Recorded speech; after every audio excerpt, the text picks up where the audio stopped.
कि आप जितनी शांति से सुन रहे हैं, काश ये श्रवण मान लो कल समापन होगा, उसके बाद भी हम इस ढंग से सुने कि सुना हुआ, जैसे संजय ने सुना और उपदेश के बाद भी संजय कहता है राजन मुझे बार बार वो सामने आ रहा है भाव, बार बार याद आ रहे हैं उपदेश और मेरे मन को हर्षित कर रहे हैं। श्रवण ये होना चाहिए।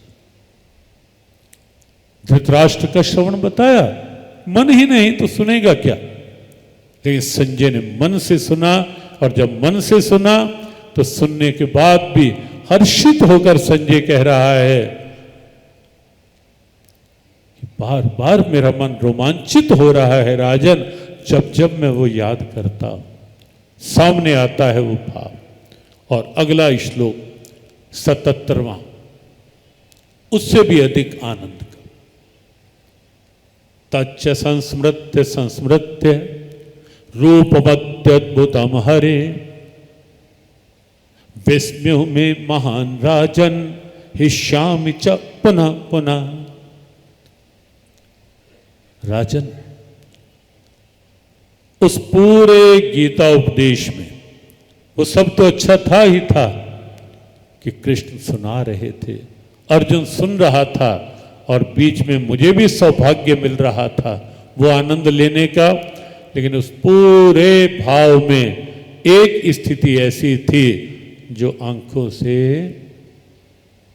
ओझल नहीं हो रही, और वो क्या थी? कोई बताएगा वो क्या थी?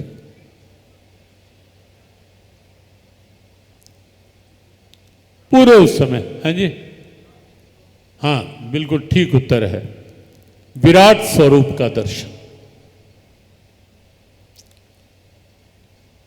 रूपमत्यद्भुतम हरि, हरि का जो वह अद्भुत विराट रूप था, अद्भुत विराट रूप। संजय उवाच की है दिव्यता और गीता श्रवण के भाव का ये प्रभाव। संजय ने कहा राजन,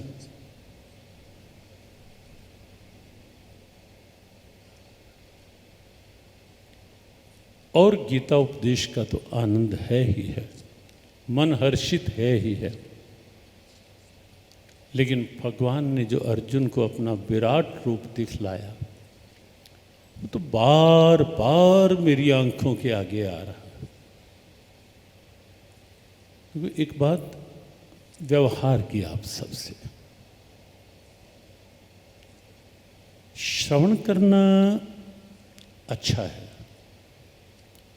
मंदिर में जाकर दर्शन करना भी अच्छा है। ये बात इसलिए कि केवल हम सुनते ना जाएं, जीवन में कुछ क्या कहाँ कमी आ रही है कि वर्षों वर्ष हो जाते हैं मंदिर जाते, जाना चाहिए, हमारी आस्था के केंद्र है। लेकिन यहाँ जो संजय ने कहा कि मैंने एक बार विराट रूप देखा और बार बार वो सामने आ रहा है। वृंदावन आप जाते हैं, अब दर्शन करें ठाकुर के। दर्शन का वास्तविक लाभ जो है वो ये है कि जब बाहर भी आएं या घर भी आ जाएं, अंदर वो छवि ऐसी अंकित हो कि घर आने पर भी वो छवि फिर सामने आए। आज ये दर्शन किए थे, ये नहीं कि दर्शन किए, बाहर किसी ने पूछा कि दर्शन कर रहे बिहारी जी के, राधा वल्लभ जी के, हम कर रहे कैसे, बहुत अच्छे दर्शन, बहुत अच्छे दर्शन। आज पोशाक किस रंग की थी, मुकुट कैसा था, और फिर सोचने लगे एक यही नहीं याद कि श्रृंगार था कैसा।